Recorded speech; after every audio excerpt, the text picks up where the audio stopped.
PMC പദ്ധതിയിലെ ധാരണാപത്രത്തിൽ നിന്ന് പിന്മാറണമെന്നാവശ്യപ്പെട്ട് CPI ജനറൽ സെക്രട്ടറി ഡി രാജ CPM ജനറൽ സെക്രട്ടറി MA ബേബിയുമായി കൂടിക്കാഴ്ച നടത്തും. ഇന്ന് ചേരുന്ന ദേശീയ എക്സിക്യൂട്ടീവ് യോഗത്തിലും വിഷയം ചർച്ച ചെയ്യും.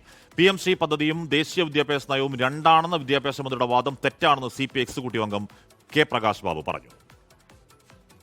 പിന്മാറണമെന്നുള്ളതൊരു പൊളിറ്റിക്കൽ ഡിമാൻഡാണ്. അത് ഗവൺമെന്റിന് കൺസിഡർ ചെയ്യാൻ കഴിയുന്നതേ ഉള്ളൂ.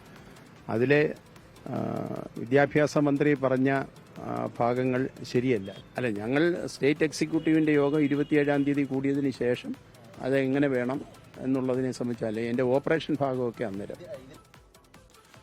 ബൽറാം നെടുങ്ങാടി ഡൽഹിയിൽ ചേരുന്നു. ബൽറാം, CPI മാത്രമല്ല CPM-ഉം പോയ 4 വർഷങ്ങളായി NEP-ക്കെതിരെ, ദേശീയ വിദ്യാഭ്യാസ നയത്തിനെതിരെ, അതിന്റെ വർഗീയവൽക്കരണത്തിനെതിരെ, അതിന്റെ വാണിജ്യവൽക്കരണത്തിനെതിരെ, അതിന്റെ അധികാര കേന്ദ്രീകരണത്തിനെതിരെ, ഫെഡറൽ സംവിധാനത്തിനെതിരെ എന്നൊക്കെ പറയുന്ന എന്തൊക്കെ എത്ര പേജ്, എത്ര ലെക്ചർ, എത്ര ലേഖനങ്ങൾ, പീപ്പിൾ ഡെമോക്രസിയിലടക്കം എത്ര ലേഖനം, അതൊക്കെ ഒറ്റ നിമിഷം കൊണ്ട് വലിച്ചു കീറി കളയുന്നതിനകത്തുള്ള ഒരു വലിയ ധാർമ്മിക സങ്കടം ഇരു നേതൃത്വങ്ങൾക്കുണ്ടാകും. അത് CPI-ക്ക് മാത്രമല്ല CPM നേതൃത്വത്തിനും ഉണ്ടാകും.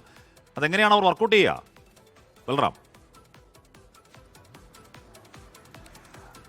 ഹാഷ്മി സൂചിപ്പിച്ച പോലെ തന്നെ രണ്ട് പാർട്ടികളുടെയും കേന്ദ്ര നേതൃത്വത്തെ സമ്മർദ്ദത്തിലാക്കുന്ന അല്ലെങ്കിൽ പ്രതിസന്ധിയിലാക്കിയ ഒരു തീരുമാനമാണ് കേരള സർക്കാരിൻ്റെ ഭാഗത്തു നിന്നും ഉണ്ടായിരിക്കുന്നത് എന്നുള്ളത് യാഥാർത്ഥ്യമാണ്. എന്നാൽ അതിൽ CPI കൃത്യമായി തന്നെ തങ്ങളുടെ അതിലുള്ള പ്രതികരണം പ്രകടിപ്പിച്ചു കഴിഞ്ഞിരിക്കുന്നു. എന്നാൽ CPI-ന്റെ കേന്ദ്ര നേതൃത്വം ഇതുവരെയും പ്രതികരിക്കാൻ പോലും കഴിഞ്ഞിട്ടില്ല. ഏറെ പ്രതിസന്ധിയിലായിരിക്കുന്നത് CPI-ന്റെ കേന്ദ്ര നേതൃത്വം തന്നെയാണ് ഈ വിഷയത്തിൽ എന്നുള്ളതാണ് യാഥാർത്ഥ്യം.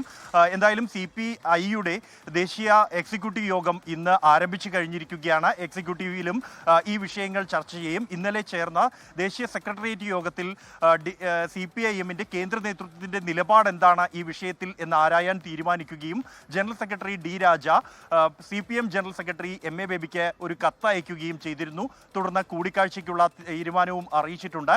ആ കൂടിക്കാഴ്ച ഇന്ന് നടക്കാനാണ് സാധ്യത. MA ബേബി ഇന്ന് ഹൈദരാബാദിലാണ് അദ്ദേഹത്തിന്റെ പരിപാടി. അതിനുശേഷം അദ്ദേഹം ഉച്ചയോടെ 12:45 ഡൽഹിയിൽ തിരിച്ചെത്തുന്നുണ്ട്. ഒരു വലിയൊരു പരിധിവരെ ഇന്ന് തന്നെ ആ കൂടിക്കാഴ്ച ഉണ്ടാകും. രണ്ട് നേതാക്കളുടെയും സൗകര്യം കണക്കിലെടുത്താകും ഇന്ന് എക്സിക്യൂട്ടീവ് യോഗം നടക്കുന്ന സാഹചര്യത്തിൽ അതിനുശേഷമായിരിക്കും ഈ കൂടിക്കാഴ്ച എന്നാണ് നിലവിൽ ലഭ്യമാകുന്ന വിവരം. ഈ കൂടിക്കാഴ്ചയിൽ പ്രധാനമായും ഈ വിഷയത്തിലുള്ള CPI-യുടെ നിലപാട് അറിയിക്കുക എന്നുള്ളതായിരിക്കും.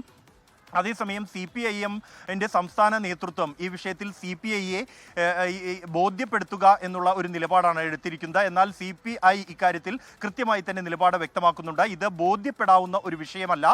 ഒരു പാർട്ടിയുടെ നയത്തിന്റെ അടിസ്ഥാനത്തിൽ ഒരു രാഷ്ട്രീയ ആവശ്യമാണ് മുന്നോട്ട് വയ്ക്കുന്നത്. അത് ഏതെങ്കിലും ബോധ്യപ്പെടലിൻ്റെ കാര്യമില്ല, മറിച്ച് നയം നടപ്പിലാക്കുക എന്നുള്ളതാണ് പാർട്ടിയുടെ കടമ. അത് കൃത്യമായി തന്നെ നടപ്പാക്കണം. അത് യാതൊരു തരത്തിൽ ന്യായീകരണങ്ങൾ കൊണ്ട് ബോധ്യപ്പെടാൻ കഴിയുന്നതല്ല. ഈ ദേശീയ വിദ്യാഭ്യാസ നയവും ഈ PM ശ്രീ പദ്ധതിയും രണ്ടല്ല.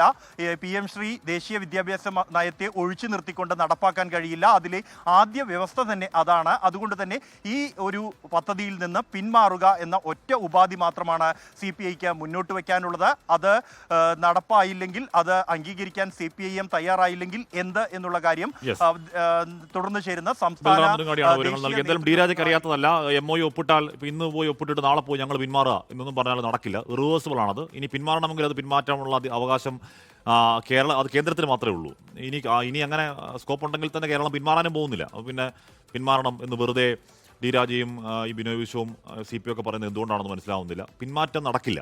അത് ഇനി പിന്മാറുകയാണെങ്കിൽ മന്ത്രിസഭയിൽ നിന്നോ സഖ്യത്തിൽ നിന്നോ ഒക്കെ CPI പിന്മാറാമെന്നതല്ലാതെ അതിനപ്പുറം ഒരു നയത്തിൽ നിന്നൊരു പിന്മാറ്റവും നടക്കാൻ പോകുന്നില്ല. പൊളിറ്റിക്കൽ ആവശ്യം മുന്നോട്ട് വെക്കുന്നു എന്നതേ ഉള്ളൂ. ലോകത്തെവിടെയായാലും ഏത് സമയത്തും 24 വാർത്തകളും ഓഗ്മെന്റഡ് റിയാലിറ്റി പാക്കേജുകളും എക്സ്പ്ലെയിനറുകളും വിശദമായി കാണാൻ ഞങ്ങളുടെ YouTube ചാനൽ നിങ്ങൾക്ക് സബ്സ്ക്രൈബ് ചെയ്യാം.